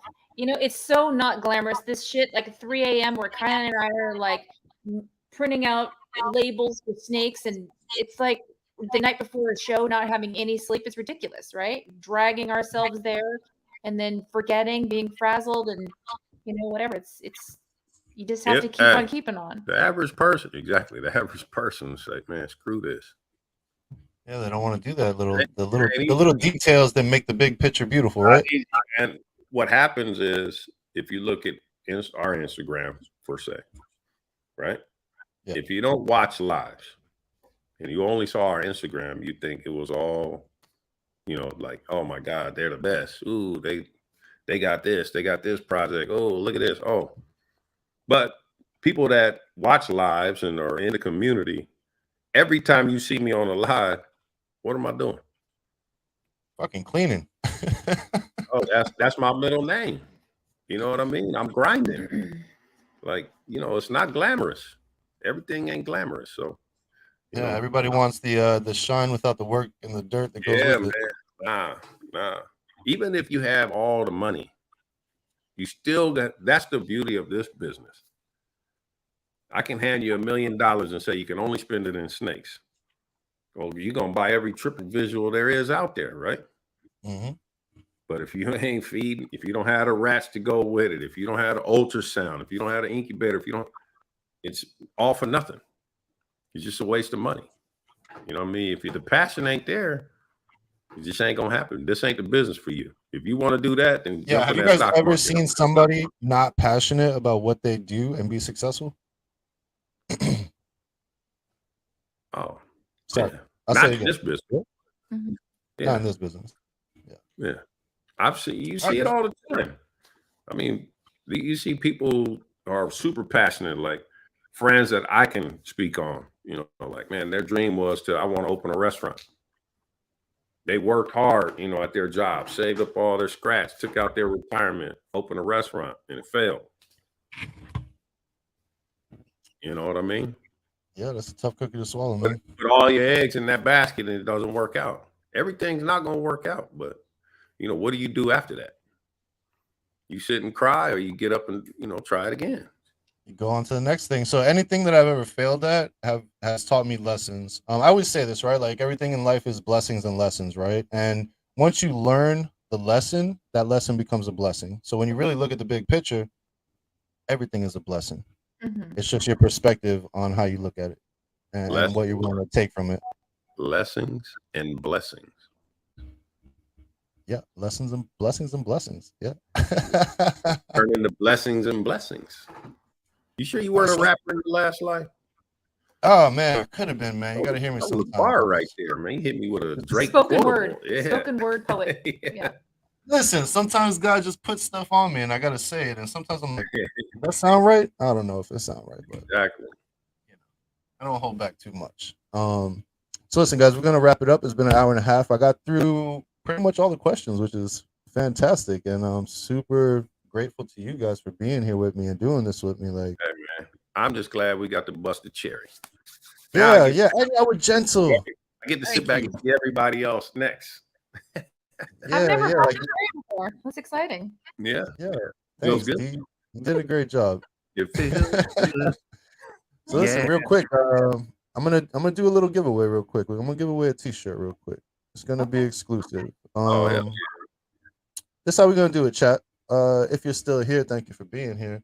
And I'm gonna put 3 emojis in the chat, and the first 5 people to put those 3 exact emojis are gonna get put on a wheel, and whoever wins when the wheel spins is gonna get one of these T-shirts. Let me pull it up for you real quick. Oh, you already got it? What? Yeah, well, no, I didn't make it yet. I'm gonna show you though real quick. Let me see if I can. That digital art. That digital art. Let's try this. All right. Can you guys see that? Yep. Bam. Love it. Front and back. So it's gonna be not slacking on the back. Not slacking on the back, baby. You know that. I know bomb projects sometimes be slacking.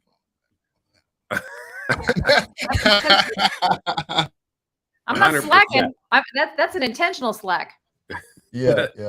That's it costs a couple extra dollars to get that on the back, which is why I don't give my shit away for free. But y'all do, and I love that about y'all. So this is gonna be a T-shirt, guys.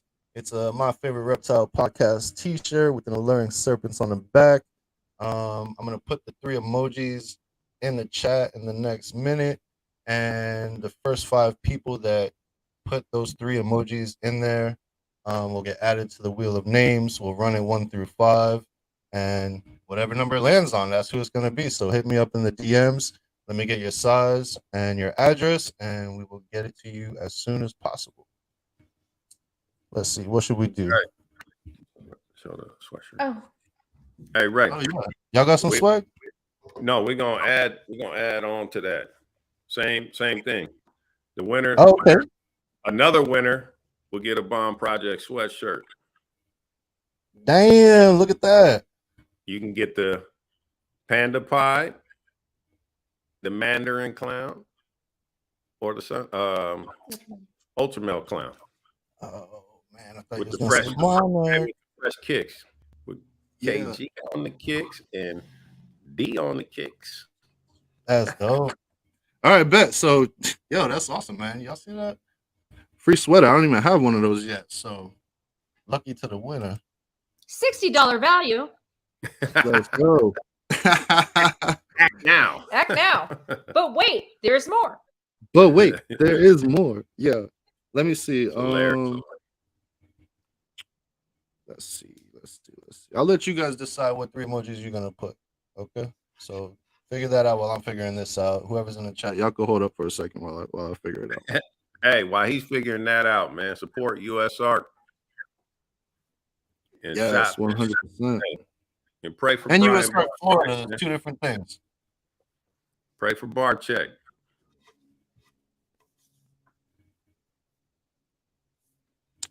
And then let's go. Greg said he's gonna put up a shirt too. We'll put a shirt up too. Oh shit, that's what's popping, Greg. Yeah, send it to Ray. Oh, Okay, Ray, we got it. We know what we want. All right, I'm gonna put mine right now, and then the first 5 people to put this is who's gonna be on the wheel to win that shirt. Okay, Ray, I'm gonna text you from our Instagram. I'm gonna DM you. No, wait. Are you guys? You could just jump in the live and you could jump in the chat. We can't jump in the chat. We can't comment on the chat. I tried. Oh, okay. I got you. Yeah. Oh, You have a sequestered. Got you. Boom, boom, boom. Boom, boom. Okay, here we go. It's wow. In a row. Mitzi, MorphMaster J, Mitzi, Bosa, Dragon Soul, and Brock. Yeah, first 5. Yeah. All right, that's the first 5. Now let me do this real quick. We don't want you to crash, Tommy. Shit. Yeah, no, don't listen. If you're on the road, do not play this game. Last thing I want to hear is that you got into an accident because of what we're doing here. Right. That's funny. Okay, let's see. Wheel of Names, where you at? There it is. Damn. Okay. That's dope. All right, y'all can see that, right? Yeah. All right, so Johnny won. Logo. Yeah, that's dope, right? Johnny, you're number 1. Mitzi, you're number 2. Bosa, you're number 3. Dragon Soul, number 4. And Brock, you are number 5. Good luck, guys. Boom, boom, boom, boom, boom. Number. Not Pat. Pastel Pat. Number 4. We got a winner. Not Pastel Pat. Let's go, Pat. Pastel Pat. Taking it down. That's dope. Pat. Look at Pat. What's going on with my screen? What's going on with my screen right now? Can't see y'all. You can't see Oh, us. hell no. Am I froze right now? Can you guys see me? Am I moving around? You're frozen. Oh, that's a dope Lord though. Jesus. I got the Alluring Serpents with the Bond Projects logo on there. All right, well, here we go. I think my computer just froze on me, which is ass. Give me a second. Let's see. Are you guys frozen too? No, we live. We live. All the way live.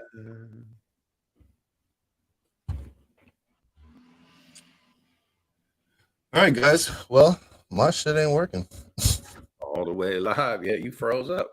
We made it. We made it all the way to the end of the show without any technical. Oh, snap. Now we solo. I think he's gonna come back in. Hey, get in the chats and let us know if you can still see us. They can. There's Pat. Let's see. Hey, Pastel Pat, are we still live? Hello?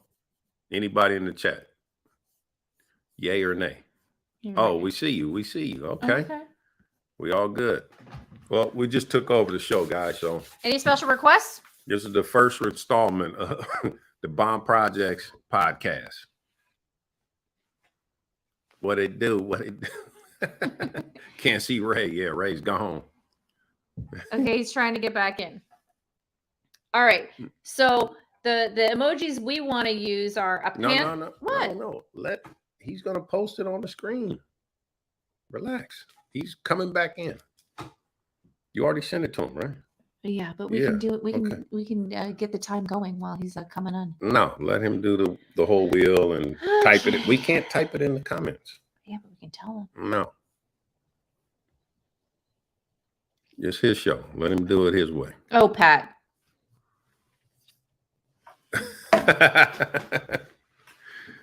Pat, what'd you say?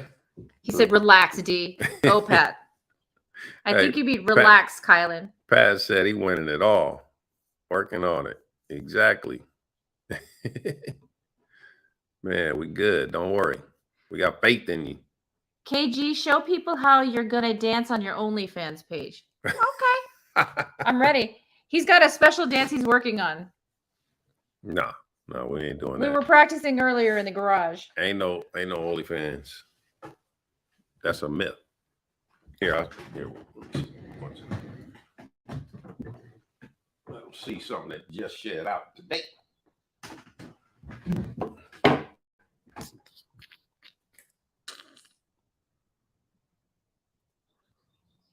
That's for Pastel Pat. Pastel Pat, where you at?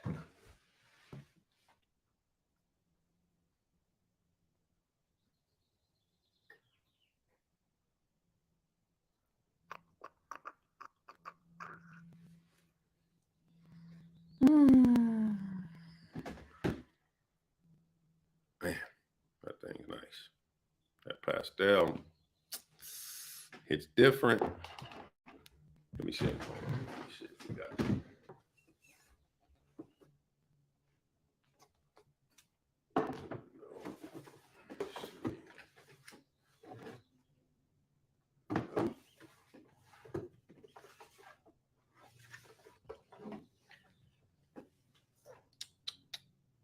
Oh, we should do this.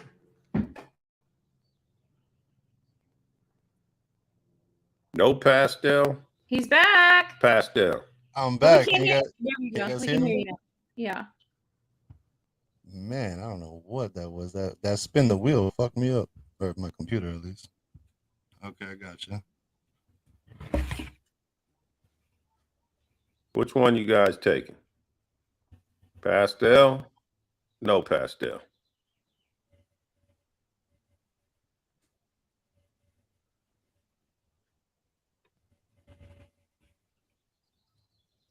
I'm taking the pastel. Good for you. The pastel? Yeah, look at that thing. It's amazing. Look how clean the pastel is. And then the non-pastel, it's a little dirty. It's still bright, but both desert ghosts. Hello. It is. All right, you keep showing that real quick. I'm gonna try to pull up that wheel one more time. Yeah.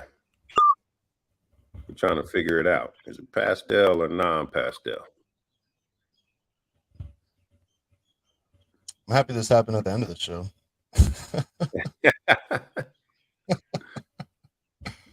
Oh, Lord. Pastel head stamp. Uh-oh. That's the pastel head stamp.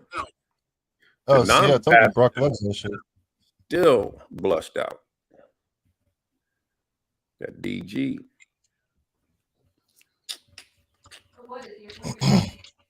All right, guys. I'm gonna put up the next 3 emojis that you gotta put to win that bomb sweater.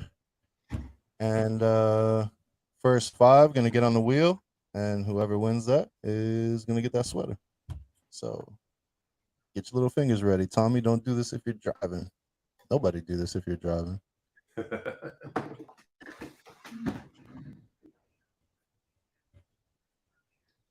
There it is. All right.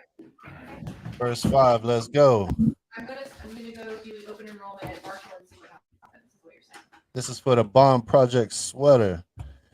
Oh, Panda, Pie, and Clown. No, that's the wrong ones, Tommy. Sorry. Oh, here they come. Here they come. Oh, 1, 2, 3, 4, 5. We got our 5. All right, so it's gonna be. Okay. Oh no! Sounds good. What happened? You guys put peaches instead of oranges. Sorry, guys, those peaches don't count. So gotta start over. 1, 2, 3, 340. Okay. 4. Nope, that's not 4. Let me see. Nope. We don't have the 5 yet. Let's go, I got guys. Anthony, right? Are those iPhone emojis? Damn, Keys. It is. My bad, dog. You got way more than 5. No, he was saying some of those are peaches. Oh, no peaches. You Yeah, see that's these I see a peaches? peach. Yeah. No, we're doing an orange or a mandarin. Yeah, that's a mandarin. So we got Anthony, we got Bosa, we got Brock, we got Tommy. How many we got? 1, 2, 3, 4, and Dragon Soul is number 5.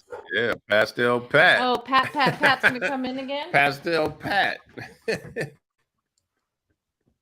All right, so let's see. Anthony, you're number 1. Bosa, you're number 2. Brock, you're number 3. Tommy, you're number 4. And Dragon Soul is number 5. I'm gonna try to do this spin the wheel thing again. If it kicks me, I mean, I guess I'll be back. Just have a little patience with me.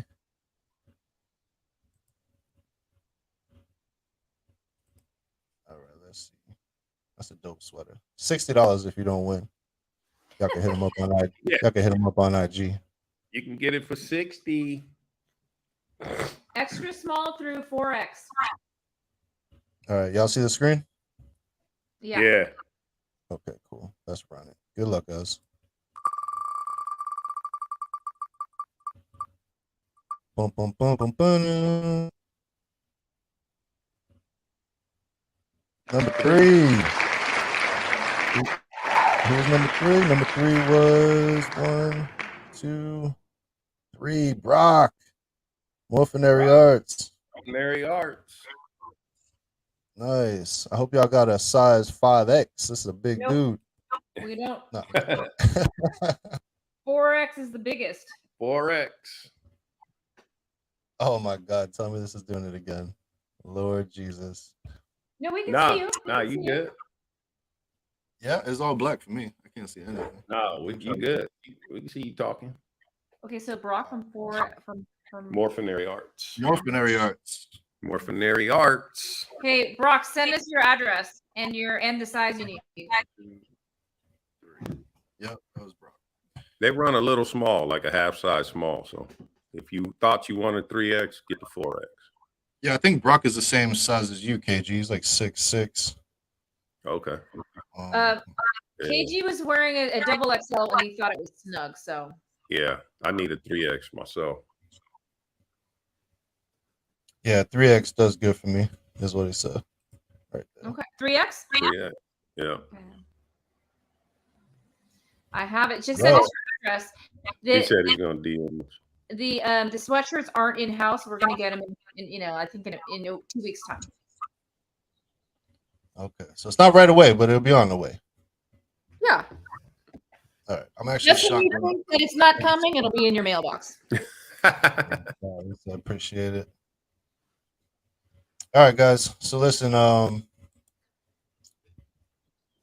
should I try it one more time with Greg? Oh yeah, Greg said he wanted to give out a shirt. Greg said he wanted to run it one time. Greg, you want to run it one time? Run it. Go ahead, Greg.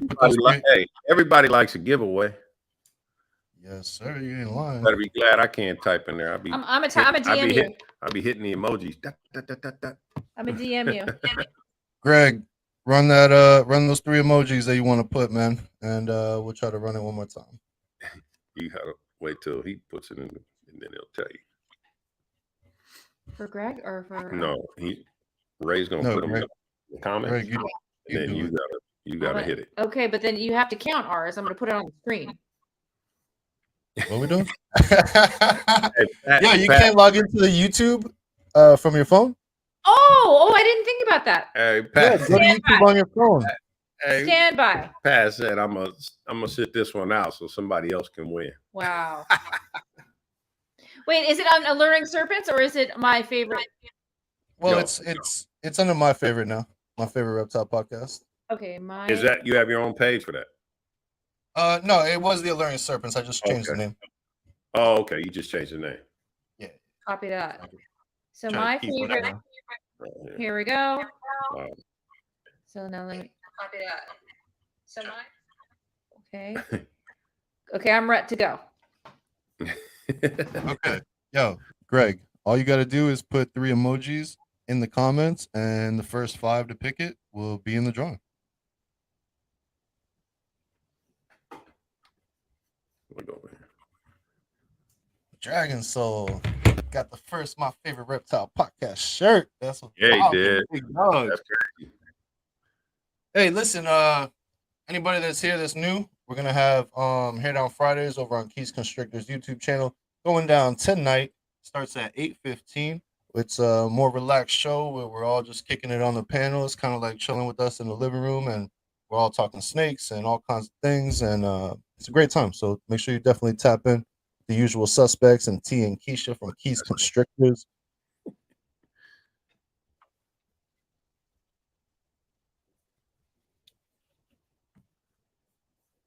Oh, There we go. Unicorn, pineapple, pumpkin.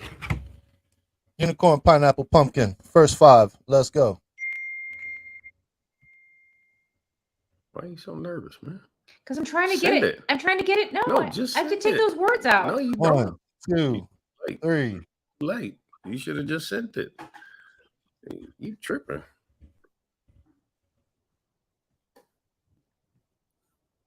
One, 2, 3, 4, 5.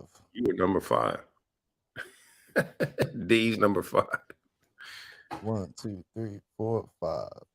No, wait. No. Nope. 1, 2, 3, 4. 5. Yeah, Dragon Soul. Pat's number 5. Dragon Soul is number 5. Yeah, you said you were Yeah. sitting that one out, you punk. Punk Pat. Pastel Pat beat y'all to Yeah, Pat. It's those Korean look, fingers. Look what he said.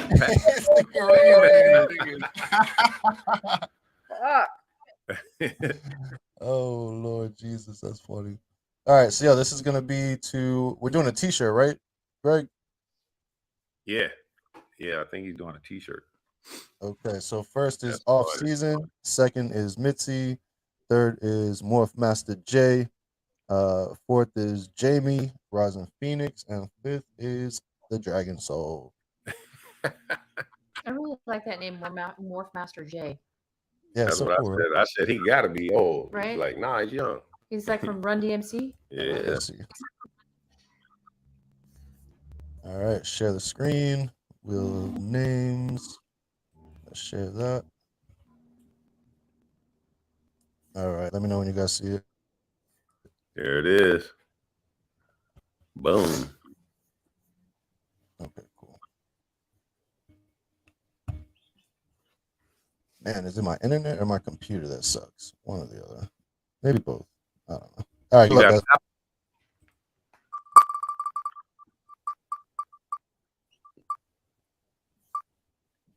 We can hear it. It's frozen. Oh, there it is. Number 4. Number 4. Hey, man. This thing. Yep, number 4. Who's that? We got 1, 2, 3, 4. That's Jamie. Rising Phoenix Reptiles. Jamie, hit up TJ and Greg over at Rippin' Reptiles and shoot them a DM on Instagram. No whammies. And No whammy, no whammy. Yeah. All right, guys. So listen, I'm super grateful for everybody that was here in the chat, spending time with us. Thank you again to you guys, D and KG. Like, love y'all. Appreciate you very much. Salute. But now it's time for my boy T Keys' favorite words. Get the fuck off my phone. What do you say? Deuces. Deuces.